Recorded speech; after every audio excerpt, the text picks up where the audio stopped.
Hey, I'm Natasha Chart. I'm the board chair of the Women's Liberation Front, and I would like to talk a little bit about the parent resource guide that Wolf endorsed a few months ago in concert with several other organizations of a wide variety of political persuasions. You can see the parent resource guide, responding to the transgender issue. This guide was put out by the Minnesota Family Council, and it was endorsed by also the Family Policy Alliance, the Heritage Foundation, the Kelsey Coalition, and parents of ROGD kids.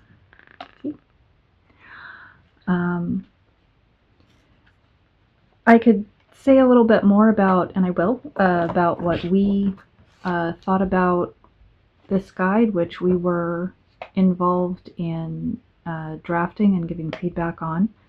I'd like to read the guiding principles of this document.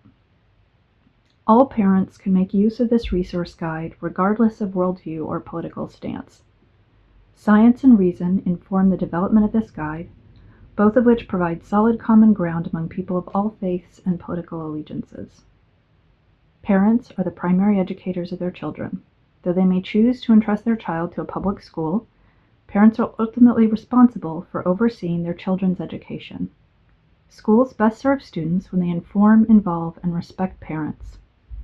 Parents who proactively and positively engage with school officials are best positioned to influence decision makers.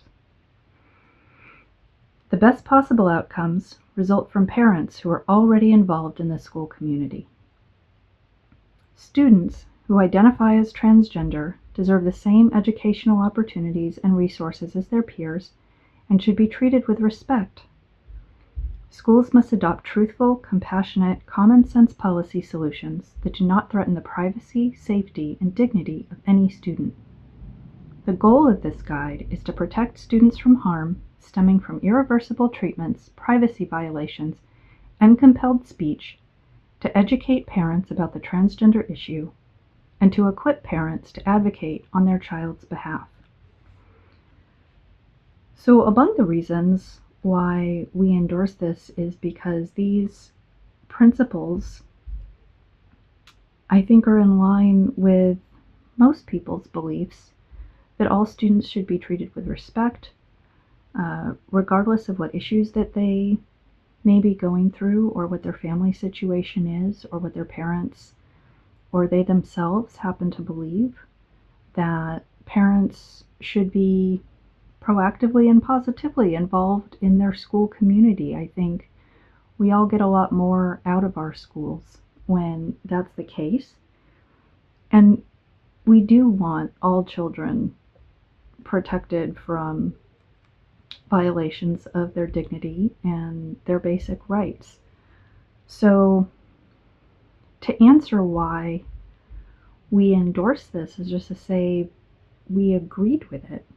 And this is a well-written statement of shared concern for all of the children affected, for children who identify as transgender or are experiencing dysphoria or unhappiness for other reasons. All of these children need to be respected. It's been raised that because some of the other people who endorsed this guide hold beliefs that we certainly don't agree with, and that, I would not then endorse those beliefs. I'm glad that those people also found in this document something that they would agree with. I'd like to read from the Bible that I know I don't usually, but this is the Bible from the church that I was raised in. This is the copy that was on my shelf. I was raised as a Jehovah's Witness, and when you're in that faith, you all read part of the Bible every week and go through until you've gotten to the end, and that usually takes somewhere around 3 years. So I was growing up, we read this story a few times. And Genesis 19. Now the 2 angels arrived at Sodom by evening, and Lot was sitting in the gate of Sodom. When Lot caught sight of them, then he got up to meet them and bowed down with his face to the earth. And he proceeded to say, "Please now, my lords, turn aside, please, into the house of your servant, and stay overnight and have your feet washed. Then you must get up early and travel on your way." To this they said, "No, but in the public square is where we shall stay overnight." But he was very insistent with them, so that they turned aside to him and came into his house. Then he made a feast for them, and he baked unfermented cakes, and they went to eating. Before they could lie down, the men of the city, the men of Sodom, surrounded the house, from boy to old man, all the people in one mob. And they kept calling out to Lot, saying to him, "Where are the men who came in to you tonight? Bring them out to us that we may have intercourse with them." Finally Lot went out to them to the entrance, but he shut the door behind him. Then he said, "Please, my brothers, do not act badly. Please, here I have 2 daughters who have never had intercourse with a man. Please let me bring them out to you, then do to them as is good in your eyes. Only to these men do not do a thing, because that is why they have come under the shadow of my roof." So, I'm not a theologian, and I don't go to church anymore, so I'm not gonna... There's a lot going on here in this passage, to which one might raise an objection, in my opinion. But the important thing for our purposes, I think, is that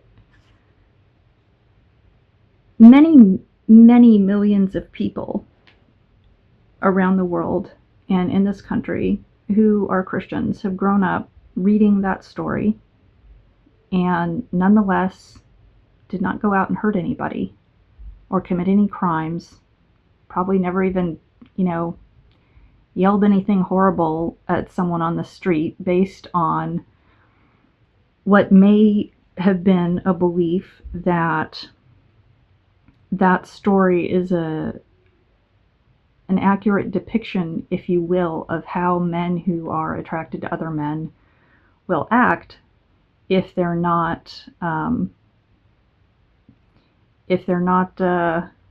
kept in harsher line than the rest of everyone by the law.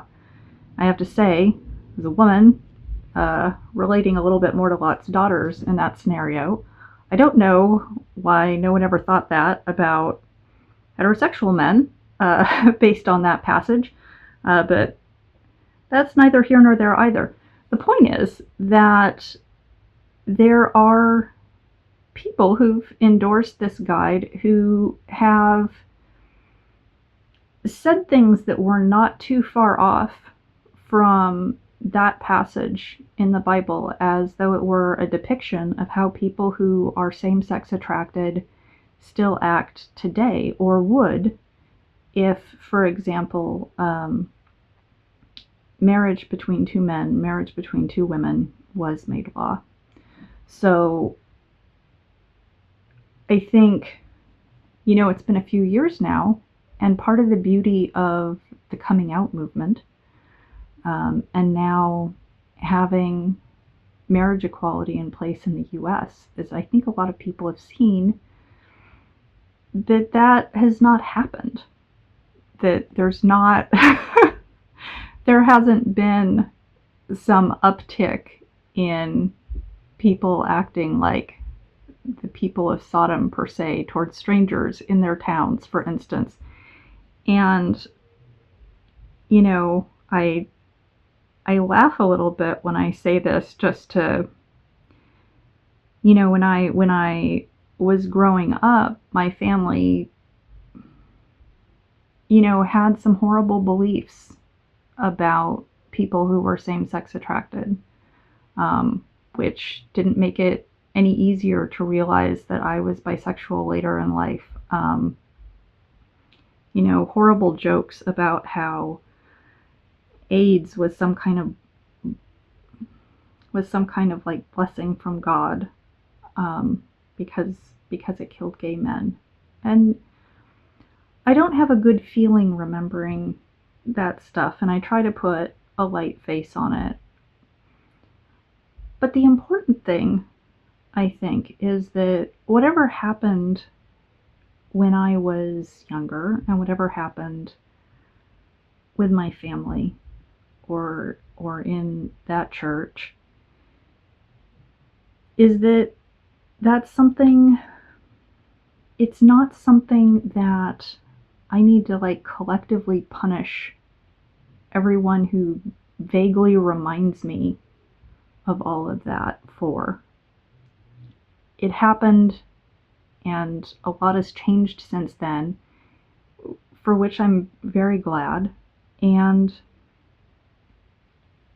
I think a lesson that we should take from that, because I know that today, my family wouldn't tell those jokes that they used to. That people change and their hearts change. And when they get different information, they can change. But generally they don't change on the basis of people screaming at them. And generally they don't change on the basis of people shunning them, which, I was disfellowshipped, so everybody that I had grown up with and everybody that I knew and was close to as a child, shunned me from church. It didn't make me want to run back and stay. It wasn't an effective argument to change my mind, to make me think that they were more right because they treated me like that. But what's interesting is that in spite of the fact that Jehovah's Witnesses still practice a fairly extreme form of religious shunning, they don't go and try to destroy people's livelihoods if you get disfellowshipped from their church. So they're a little bit more humane than gender activists, who will not only do that to you, but who will then, do things like publicly accuse you of murder, or publicly accuse you of wanting to commit suicide, or tag your employers into massive tweet threads where, you're being accused of all kinds of horrible crimes and being a horrible person. So it's an interesting contrast. And another reason why we endorse the guide is because, no one else besides a conservative political organization was willing to stand up to that kind of pressure and that kind of public opprobrium, and had the resources to put together a guide where you have things where the facts are all in one place. Where they're talking about the increase in gender identity cases. They're talking about how after sex reassignment surgery, transgender identified people are nearly 20 times more likely to die from suicide than the general population. And this is expressed with care. It's expressed with concern. It's expressed from a place of not wanting that to happen to anyone's child.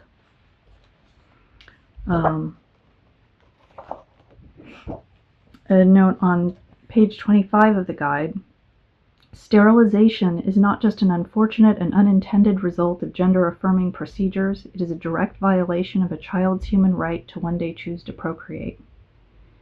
And this is on the same page as it notes here: feelings of same-sex attraction should in no way indicate the need for hormone treatments or surgical procedures on children and teens.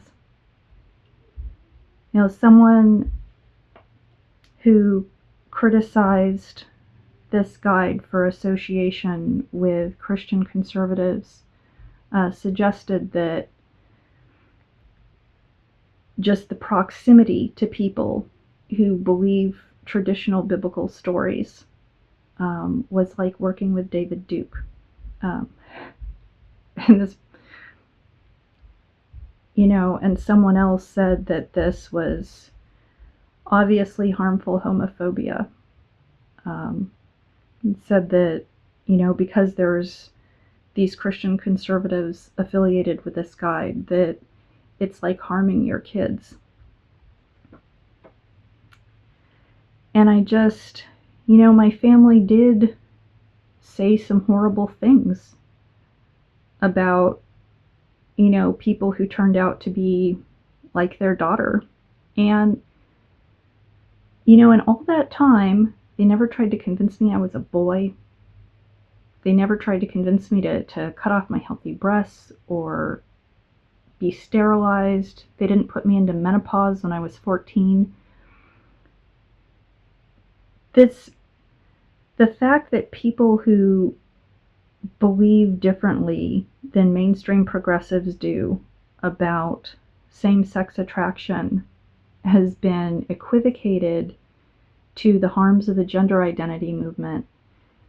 And I would just remind those people that there are doctors, cosmetic surgeons, who have posed smiling online, holding in each of their hands, this one man in particular, smiling with buckets of breast tissue.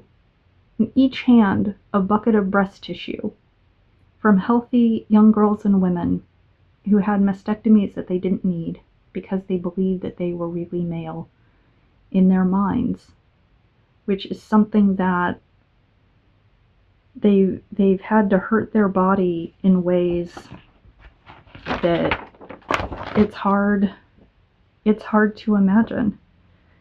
I've had a bunch of surgeries, to be honest, and I just, that's a trauma too. It's a trauma to the body. It's an injury to the body, no matter how much you need it.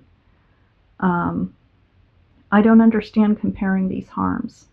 One person has said something that I don't like.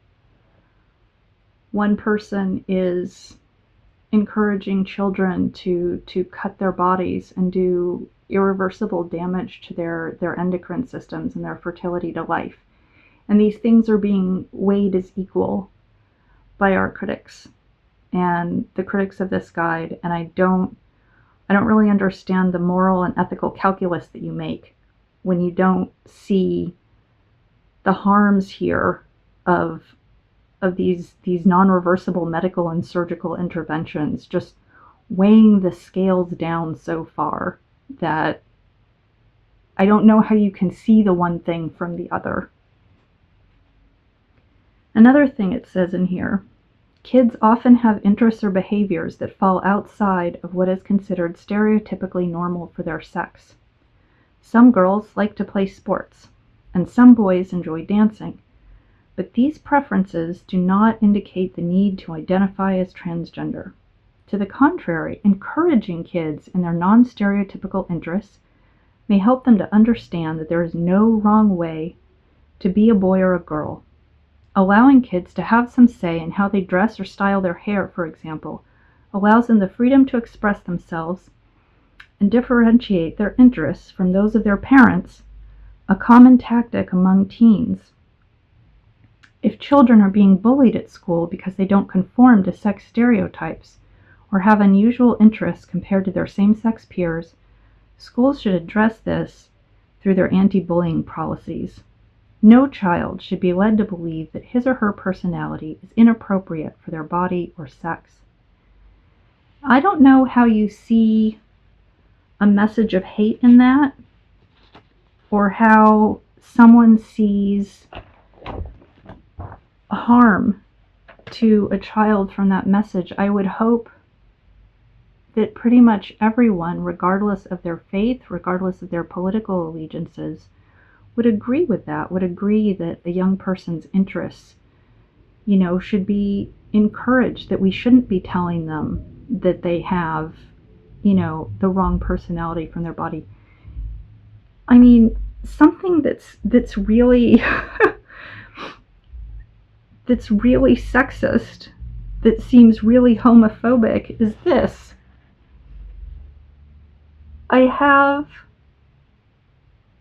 a girl brain but a boy body. This is called transgender. I have a girl brain but a boy body.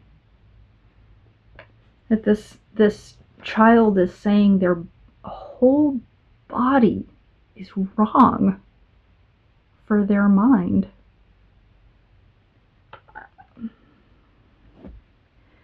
You know, it would have made my parents listen to a lot of, televangelist sermons. Back when that was a real big thing, my dad would get sermon ideas from them on Sunday, and my mom was an early super fan of Rush Limbaugh. And yet they never said to me that my interest in science or dinosaurs or building toys made me wrong for my body, that my personality was wrong. I can't imagine telling a child such a hateful, horrible thing. Your whole body is wrong. And I'd like to think that, if we're not just going to be about tribalism, if we're not just going to be about saying, you're on my team, so you're good, you're on the other team, so you're bad, that we would be glad to see people coming around statements like telling kids, whatever you're interested in, that's fine. It doesn't need to be typical of your peers. You don't have to like the things all the other girls like. You don't have to like all the things all the other boys like. You don't have to dress or act like all of them. That's fine. And whatever we think about all these other things, you don't have to get body parts lopped off. You don't have to ruin your endocrine system as a teenager. You don't have to decide right now as a teenager who we would hope you don't want to become a parent right this minute. We would hope that you don't have to decide right now if you ever want to be a parent for the whole rest of your life right now. And I think it's very hopeful to me that having been raised in a very conservative, Bible-believing household, that the culture has come so far from people thinking it was funny to make jokes about AIDS to people who are very prominent in the Christian conservative movement and Christian conservative politics signing on to a statement saying that, maybe these kids will be same-sex attracted. That doesn't mean they have to have medical interventions like this. This isn't a medical problem. That doesn't mean that they, should be bullied at school or should be told that their personality is wrong for their body or anything like that. Isn't that the kind of society that we want to have, where everybody, regardless of their political opinion, just wants kids to grow up happy and whole and wants their parents and families to succeed in making an emotional connection with them so that they become happy, successful adults? Because the parents in these households, if your kid is going through a very difficult adolescence, whatever the reason is, as a parent, you're always going to feel probably a little bit like you failed. What did I do wrong that they're so unhappy and that everybody in the house is unhappy? How can we fix this? How can we connect with them? And for families who are in Christian conservative households as well, they probably don't really trust all the same people that liberals and progressives and people in the LGBT movement trust. They're probably not going to listen to people like us or who we trust all that much. I think, how often do you really trust people that you think just don't like you on principle without having even met you? But maybe they'll listen to someone who's a pastor who believes traditional biblical stories when he says, hey, this is a good statement. This is a good way to think about your kids and your school community and relating to these other kids. And maybe they'll read something like this and understand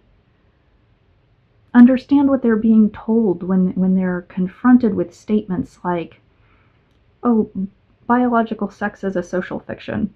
Of course a woman can have a penis. Of course a boy can have a vagina. What do you mean? This has always been around. And being told things like that, and I've been hearing things like that for a while, it's very confronting. It can be very unsettling if you don't know why or where people are coming from when they're saying something like that. It can be very frustrating to parents, when you feel like people are just saying something right to your face that they know is nonsense, like they're toying with you. And it doesn't always bring out people's best selves to not be sure what's going on, to feel like you're being toyed with. You've got a kid at home who's maybe really unhappy, and you're blaming yourself for it, and you're wondering if you can even hold your head up in your community anymore. And maybe what a lot of parents need in that situation is some good solid information so they know where this is coming from. They know that other people in their community have gone through the same issues, that leaders that they trust and respect and people like them see their situation, and instead of piling the scorn and contempt on top of their heads, that they've probably already piled all the scorn and contempt that's even possible on their own heads, to have those leaders reach out to them and say, hey, it's all right. We know this is hard and this is what's going on. And so when you're in that situation and someone's coming to you and saying, sex isn't real, babies don't have a sex, that's just assigned at birth, it's not observed, and accuse them of wanting children to commit suicide and all this other stuff, so that when people are hearing that kind of thing, they can react from a place of calm. They can react from a place of knowledge and of being sure that, yeah, you're not the only one who sees this. We get that. We're with you. Someone is with you. And that the families who would be reached by that are important too. And their children are important too. And they also deserve to succeed in connecting with their families and trying to bring their children again into a successful adulthood. And this does not have to be about any of us who may have had negative experiences in the past with any kind of person, bringing that into this situation and saying, we don't need to talk to those people. We don't need to, we don't need to have their help promoting this. I think just about everybody needs to hear a message when they're going through difficult times with their families, needs to hear a message from as many people in society as will say it. We care about you and we want you to succeed. And we know this is hard. And we know you're trying your best, and we know you love your kids. And your kids will probably remember someday that they love you too, even if it doesn't seem like it right now. But they'll remember that.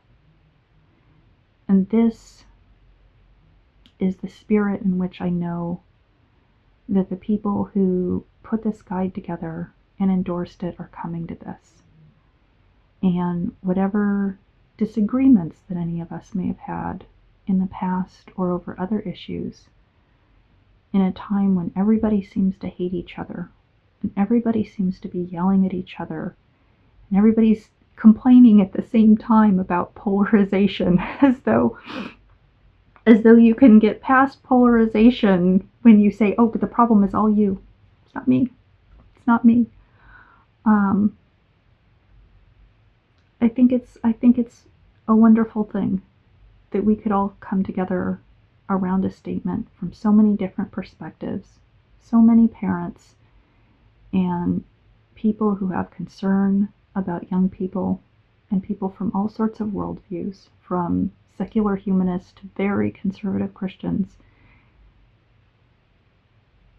and endorse the things that are in this guide, which I think if you read it, you're not going to even find anything in there that's unkind about anyone. And that was the point. To help people come to this calmly and from a place of kindness and from a place of concern and love for all of these children, and hoping that they'll do well. And that if they're in similar circumstances to what we may have been before, to hoping they do better than we did, because isn't that the point?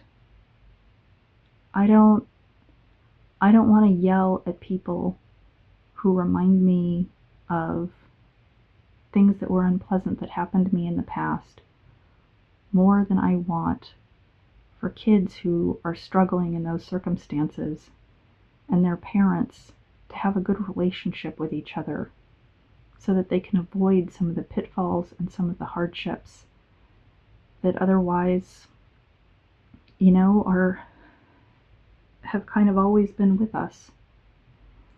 So that's why we endorsed the Parent Resource Guide, and you can find it online. It's a free download. And I hope that if any of you are struggling with these issues in your family or in your school community, you can even order a copy to get sent to you. I would really encourage you to read it, because you're not going to find anything in here but compassion and love for your family and compassion and love for all our children. And I wish that you all succeed. Take care. Thank you.